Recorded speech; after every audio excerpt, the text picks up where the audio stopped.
अस्सलामुअलैकुम दोस्तों, आज के अरफ्ता एपिसोड 16 ने रोमांस, सस्पेंस और इमोशंस का ऐसा मिक्स दिया है कि व्यूअर्स को शुरू से लेकर एंड तक स्क्रीन से नजरें हटाना मुश्किल हो गया। लेकिन सबसे बड़ा सवाल ये है कि आतिश आखिर मारजान से क्या छुपा रहा था, और वो मिस्टीरियस सिबेल खातून कौन है जिसने मारजान को इतना परेशान कर दिया। दोस्तों, एपिसोड के एंड में जो रोमांटिक सरप्राइज मिला है उसने पूरी कहानी का मूड ही चेंज कर दिया। तो चलिए बिना वक्त ज़ाया किए शुरू करते हैं आज का डिटेल्ड रिव्यू। इस एपिसोड को डिटेल्स में जानने से पहले अगर आपने अपने चैनल ग्लोबल ड्रामा रिव्यूज़ को सब्सक्राइब नहीं किया तो जल्दी से चैनल को सब्सक्राइब और वीडियो को लाइक ज़रूर कर दें। एपिसोड की शुरुआत होती है जेल में बंद हैदर से। नरमीन उससे मिलने आती है और हैदर से पूछती है कि वो कैसा है। हैदर गुस्से और नफरत से भरा हुआ नजर आता है। वो कहता है कि चाहे जो हो जाए वो आतिश को कभी नहीं छोड़ेगा। लेकिन नरमीन उसे याद दिलाती है कि जिस बुराक को वो अपना बेटा समझता था उसी ने आतिश का साथ देकर उसे जेल तक पहुंचाया।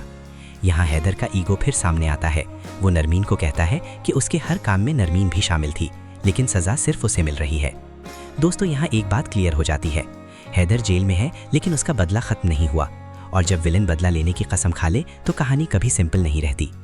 सीन शिफ्ट होता है आतिश और मारजान की तरफ। आतिश ब्रेकफास्ट टेबल पर मारजान का वेट कर रहा होता है। जब मारजान आती है तो आतिश उसे प्यार से जैतून खिलाता है, लेकिन फिर मारजान को याद आता है कि आज उनकी वेडिंग प्लानिंग मीटिंग है, और यहीं से शुरू होता है एपिसोड का पहला सस्पेंस। आतिश कहता है कि मीटिंग पोस्टपोन करनी पड़ेगी क्योंकि उसे एक बहुत इंपॉर्टेंट काम है। अब दोस्तों, जिस शख्स की शादी चंद दिन बाद हो उससे ज़्यादा इंपॉर्टेंट काम क्या हो सकता है। मारजान भी एग्जैक्टली यही सोच रही होती है। थोड़ी देर बाद मारजान अपनी दोस्त दैनियत से बात कर रही होती है। मारजान बताती है कि आतिश आजकल बहुत अजीब बिहेव कर रहा है। कभी सीटियां बजाता है, कभी मीटिंग कैंसिल कर देता है, कभी अचानक गायब हो जाता है। दैनियत उसे समझाती है कि आतिश सिर्फ खुश है और वेडिंग एक्साइटमेंट में है। लेकिन दोस्तों, हम सब जानते हैं कि ड्रामाज में जब कोई कैरेक्टर सिर्फ खुश लगने लगे तब कुछ ना कुछ ज़रूर छुपा होता है। इधर असली अपनी बालकनी में उदास खड़ी होती है। मुज़य्यन अम्मा उसकी तकलीफ समझने की कोशिश करती हैं। असली अब भी आतिश के बारे में सोच रही होती है, लेकिन मुज़य्यन उसे क्लियर कह देती हैं कि आतिश को भूल जाओ और अपनी ज़िंदगी पर फोकस करो। ये सीन हमें दिखाता है कि असली अब पहले वाली डेंजरस असली नहीं रही। कम से कम फिलहाल तो ऐसा ही लग रहा है, लेकिन क्या वाकई यह तूफान से पहले वाली खामोशी है। फिर आता है एपिसोड का सबसे इंटरेस्टिंग पार्ट। आतिश को एक फ़ोन कॉल आती है और कॉल होती है सिबेल खातून की। नाम सुनते ही मारजान के कान खड़े हो जाते हैं। आतिश फ़ोन लेकर साइड में चला जाता है। मारजान पूरी कोशिश करती है बात सुनने की, लेकिन कुछ समझ नहीं आता, और अब उसके दिमाग में सिर्फ एक सवाल चल रहा होता है, ये सिबेल खातून है कौन।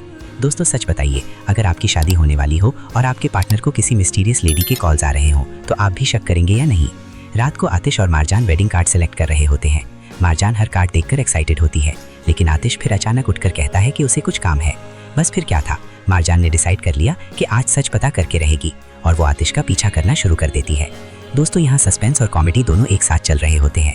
मारजान डिटेक्टिव मोड में होती है और व्यूअर सोच रहे होते हैं कि आखिर आतिश किससे मिलने जा रहा है। लेकिन जब मारजान उसका पीछा करते करते जिम तक पहुंचती है तो सब कुछ उल्टा हो जाता है।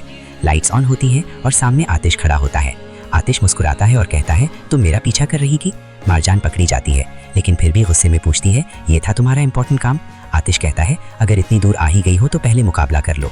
और फिर शुरू होता है दोनों के दरमियान एक फनी बॉक्सिंग चैलेंज। मारजान लगातार पंचेस मारती रहती है और आतिश सिर्फ डिफेंड करता रहता है। बीच बीच में मारजान वेडिंग अरेंजमेंट्स का हिसाब मांगती रहती है और आतिश हर बार कहता है सब हो जाएगा। लेकिन फाइनली जब मारजान ज़्यादा प्रेशर डालती है तो आतिश राज खोल देता है। दोस्तों, यहाँ आता है एपिसोड का सबसे बड़ा ट्विस्ट। सिबेल खातून कोई सीक्रेट गर्लफ्रेंड नहीं, कोई हिडन अफेयर नहीं, कोई लव ट्रायंगल नहीं, बल्कि वो वेडिंग इवेंट प्लानर है जो उनकी पूरी वेडिंग अरेंजमेंट हैंडल कर रही है। यानी जो शक मारजान सुबह से कर रही थी वो सारा बेकार निकला।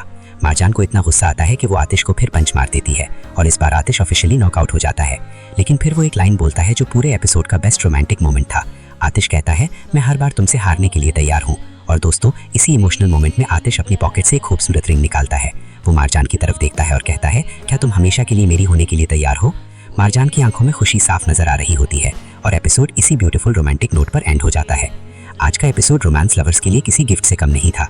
हैदर अब भी बदला लेना चाहता है। असली की कहानी अभी पूरी तरह खत्म नहीं हुई। मारजान और आतिश की वेडिंग प्लानिंग फुल स्विंग में है, और सिबेल खातून का मिस्ट्री भी फाइनली सॉल्व हो गया। लेकिन सबसे बड़ा सवाल अब भी बाकी है, क्या हैदर और नज़ीर शादी से पहले कोई नया गेम खेलने वाले हैं, या आतिश और मारजान की खुशियों को अब कोई नहीं रोक सकता। ये देखना बहुत इंटरेस्टिंग होगा। दोस्तों, अगर आपको अरफ्ता एपिसोड 60 का ये डिटेल रिव्यू पसंद आया हो तो वीडियो को लाइक जरूर करें, चैनल को सब्सक्राइब करें और कमेंट सेक्शन में बताएं कि आतिश का सरप्राइज आपको कैसा लगा। और अगर आप अरफ्ता के नेक्स्ट एपिसोड्स के साथ साथ दूसरे हिट ड्रामास की कंप्लीट रिव्यूज भी देखना चाहते हैं तो स्क्रीन पर नजर आने वाली वीडियो पर क्लिक करें।